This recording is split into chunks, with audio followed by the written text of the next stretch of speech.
ഏവർക്കും echoes of നിലയിലേക്ക് സ്വാഗതം. മിഴിനില എഴുതിയ കഥ പത്മ, അധ്യായം 6.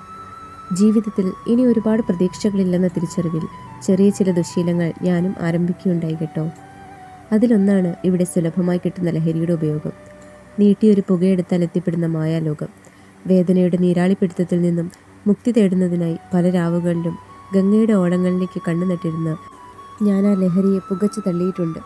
ആ ഓളങ്ങൾക്ക് മീതെ തെളിഞ്ഞു നിന്നിരുന്ന അമ്പിളിക്കലയെ നോക്കി നിന്നോടായി ഞാൻ എത്രയോ കാര്യങ്ങൾ സംസാരിച്ചിരിക്കുന്നുവെന്നോ, ആഗ്രഹങ്ങളും സ്വപ്നങ്ങളും പങ്കുവച്ചിരിക്കുന്നുവെന്നോ.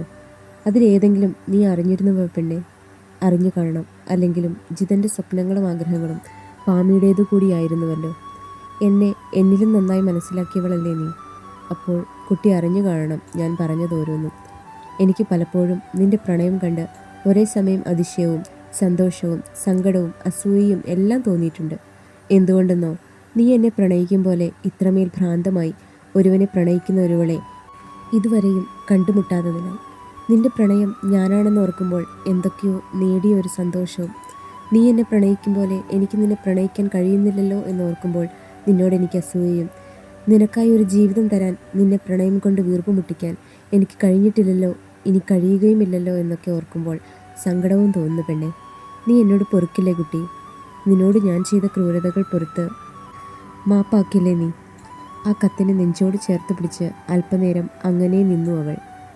എന്നോടൊരിക്കലും മാപ്പ് പറയരുത് ജിതൻ. നിങ്ങൾ എന്നോട് മാപ്പ് പറയാനായി പോലും എൻ്റെ മുന്നിൽ താഴുന്നത് എനിക്ക് സഹിക്കാൻ കഴിയുന്ന കാര്യമല്ല. ആരോടെന്നില്ലാതെ ആ ജനാലയ്ക്ക് പുറത്ത് കാണുന്ന നഗരത്തിലേക്ക് കണ്ണു നട്ടു നിന്നവളുടെ ഉള്ളം പുലമ്പി. അല്പം സമയം കൂടി അങ്ങനെ നിന്നതിന് ശേഷം അവൾ വീണ്ടും ആ എഴുത്തിലേക്ക് തിരിഞ്ഞു. ഇനി ഞാൻ പറയുന്നത് എൻ്റെ കുട്ടി ശ്രദ്ധിച്ചു കേൾക്കണം. നിന്റെ ജിതന് വേണ്ടി അനുസരിക്കണം. ആദ്യമായി നിന്നോട് അധികാരത്തിൽ ഞാനൊരു കാര്യം ആവശ്യപ്പെടുന്നതാണ്. നിരസിക്കരുത്. രഘുറാമിൻ്റെ കൈവശം ഞാനൊരു കവർ കൊടുത്തേൽപ്പിച്ചിട്ടുണ്ട്. പോകാൻ നേരം നിന്റെ കൈവശം തരാനാണ് അയാളെ പറഞ്ഞേൽപ്പിച്ചിരിക്കുന്നത്. അതിനുള്ളിൽ നിനക്കായി ഞാൻ നൽകുന്ന എൻ്റെ സ്നേഹ സമ്മാനമാണ്. ജിതൻ അവൻ്റെ പെണ്ണിന് നൽകുന്ന അവകാശമെന്നോ അധികാരമെന്നോ അങ്ങനെ എന്തും നിനക്കതിനെ വിളിക്കാം. എന്തെന്നാൽ നമ്മുടെ നീലാംബരിയും അതിരിക്കുന്ന തൊടിയും ഞാൻ നിന്റെ പേരിൽ പ്രമാണം ചെയ്തിരിക്കുന്നു കുട്ടി.